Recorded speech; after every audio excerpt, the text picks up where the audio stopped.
Leo naenda kukufundisha jinsi ya kuweka transition kwenye video zako. Fungua app yako ya kueditia video, kisha chagua new project.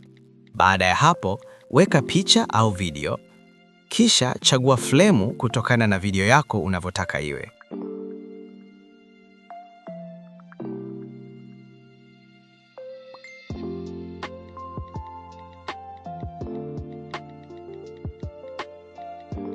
Hapa bado hatujaweka transition, angalia inavyokuwa.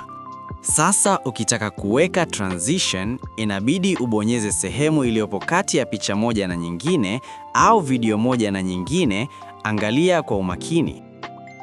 Baada ya hapo, chagua transition unayoitaka na hiyo transition utachagua mwenyewe iwepo kote au sehemu moja au baadhi ya sehemu. Utachagua kutokana na upendeleo wako. Ukitaka transition ikae sehemu zote, utabonyeza tiki 2.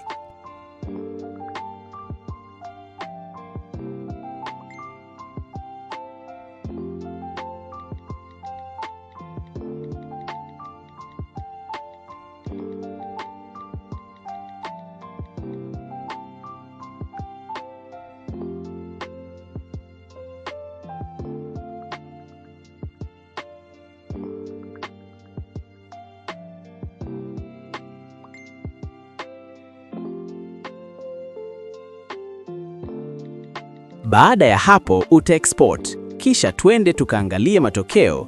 Kabla hatujamaliza, hakikisha umelike video hii na kusubscribe channel hii ili kuwa kwanza kupata video zangu.